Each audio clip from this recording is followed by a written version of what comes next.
All right, class, this is going to be a tutorial on getting a DXF file out of Fusion and into CorelDRAW. So when we designed this project, let me hide some of the things we don't want to look at here. This piece of acrylic is going to get cut out on our laser, and it'll get engraved with whatever we designed on there in CorelDRAW. But we want this exact shape, this exact outline brought into CorelDRAW. So how do we do that? Well, I'm going to go over to the sketches dropdown, and I should be able to find, if I hover through these, there's one right there. This is probably it right there. Sketch 11. You see how it outlines that? I'm going to just right click. I wonder if I can rename this. I'm going to rename this acrylic, because if I ever have to go back, I don't have to look through that anymore. And if I were to double click on this, oh, look at that. Clicked on the wrong one. Finish sketch. Okay, the acrylic, if I edit that, you can kind of see what that looks like. I've got some other, these were projected lines, and I don't want those included. We'll kind of cover it. We'll see if they show up in CorelDRAW. But this is the outline that I want. And so to get that into CorelDRAW, I'm going to right click on the sketch, and I'm going to save as DXF. That means I'm going to save just the lines. And I'm going to try and put that, let's put that in a shared location. So we're going to go ahead and we're going to create a folder in Sim. And we're going to call it, let's see here. We're going to create a new folder.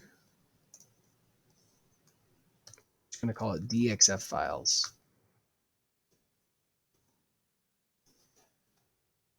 And that's where we're going to put this.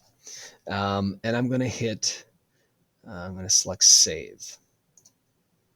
Nope, let's go. Hit save. All right. But that isn't where this tutorial ends. We want to get it into CorelDRAW first. So CorelDRAW, if you've never used CorelDRAW, looks like it's not on my desktop. It looks like this. It should be on your desktop. It's that little green pencil. And CorelDRAW is what communicates with the laser. We're going to bring in a series of lines that is the shape of the acrylic. There, here we go. All right, so I'm going to start a new blank document. And let's just click OK to start here. We're going to get a little bit of setup done. So the size up here that you do need to change to is 32 inches by 18 inches. And when I zoom out, you can see this is the size of the laser bed. To bring in a DXF file, we are going to File, Import. And remember, I imported, or I'm going to import from my Sim folder, DXF files, and there's that DXF file right there. I'm going to click Import. This is a really important step. If you do not select English 1:1, it may come in or will come in at a different size. And so please choose English 1:1, click OK, and click in the upper left-hand corner, and you'll see this is the size of my acrylic. Those lines did come in, and so you'll notice that, let's get into this cursor pick tool. If some lines come in that you don't want, you can just click on them and delete them individually. Looks like some of these are multiple thicknesses, so I got to delete them like several times.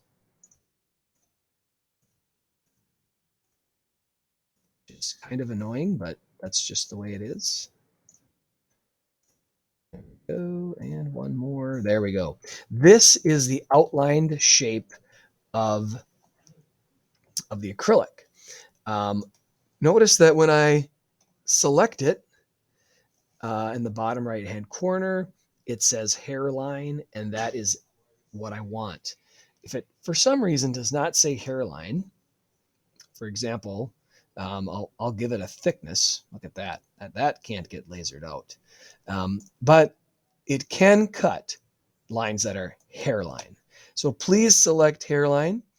And then what we're going to do is over here in the color palette, we are going to right click your right finger, right hand, right click, and notice how the lines turn red. That's how I'd like everybody to start this process. Let's go ahead and save. Save this file. Again, let's save it to the shared folder. That way we can open it. Even when you're not logged in, you could still access it. And we will have a new folder here. We're just going to call it CorelDRAW files. And we're going to call this one by your name. Hit save. The only thing that is needed to complete this is how to add the engraving onto the acrylic, and we'll cover that in class.